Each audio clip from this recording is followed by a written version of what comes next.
Պայմանական վաղաժամկետ ազատման համակարգը տարիներ շարունակ քրեակատարողական ոլորտում եղել է ամենաթեժ թեմաներից մեկը։ Քրեակատարողական համակարգում համարում են, որ այն այլևս ամբողջությամբ չի համապատասխանում ներկայիս իրողություններին։ Առաջարկվում է փոփոխություն, ըստ որի դատապարտյալի կողմից հանցանքի արդյունքում հասցված վնասի հատուցումը չի դիտարկվի որպես նոր հանցանքի հավանականության չափորոշիչ, այլ որպես պատշաճ վարքագիծ։ Քրեակատարողական հիմնարկում գտնվելու ընթացքում դատապարտյալները սահմանափակված լինելով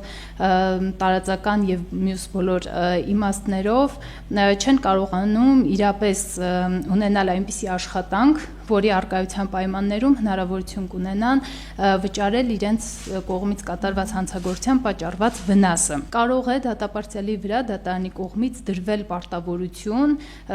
օրինակ ֆիքսված ժամանակահատվածում մարել հենց քաղաքացիական հայցը։ Նոր համակարգով նախատեսում են անցում կատարել հիբրիդային գնահատման մոդելի, այսինքն պահպանվելու է բալային գնահատումը, սակայն որոշումների հիմքում լինելու են նաև մասնագիտական եզրակացությունները, հոգեբանների, սոցիալական աշխատողների եւ այլ մասնագետների մասնակցությամբ։ Իրավապաշտպաններն ընդհանուր առմամբ դրական են գնահատում փոփոխությունները, սակայն զգուշացնում են համակարգը պետք է պատրաստ լինի իրական բովանդակային գնահատման։ Նրանց խոսքով առանց բավարար մասնագետների ռիսկերի գնահատումը կարող է ձևական դառնալ։ Հիմնական առաջարկությունը վերաբերում է բնականաբար մասնագիտական հաստիկների համալրմանը, դրանք կարող են լինել ինչպես հոգեբանները, այնպես էլ սոցիալական աշխատողները, իրավաբանները,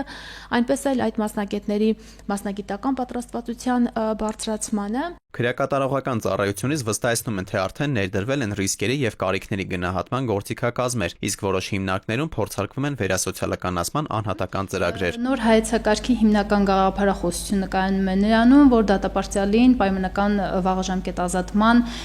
ներկայացնելու process-ը սկսելու է առաջին իսկ օրվանից, երբ որ դատապարտյալը արդեն ստանում է այդ կարգավիճակը, մուտք է գործում քրեակատարողական հիմնարկ։ Մասնագետները կարևորում են նաև, որ վերասոցիալականացման գործընթացը չսահմանափակվի միայն քրեակատարողական հիմնարկներով։ Նրանց խոսքով գործընթացում առանցքային դեր պետք է ունենա նաև պրոբացիայի ծառայությունը եւ համայնքային աջակցությունը։ Քրեակատարողական, այսինքն ազատազրկված անձանց վերասոցիալականացումը չի կարող լինել միայն արդարադատության նախարարության կամ քրեակատարողական ծառայության խնդիրը, դա մեր հասարակության խնդիրն է, որովհետեւ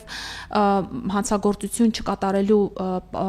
պատրաստ քաղաքացի ունենալը ի վերջո ապահովում է մեր հասարակության ներքին անվտանգությունը։ Մասնագետների համոզմամբ պայմանական վաղաժամկետ ազատման արդյունավետ համակարգը պետք է հիմնված լինի ոչ միայն պատժի, այլ նաև մարդու հասարակություն անվտանգ վերադարձի գաղափարի վրա։ Դավիթ Թադևոսյան, ժամը լրատվական։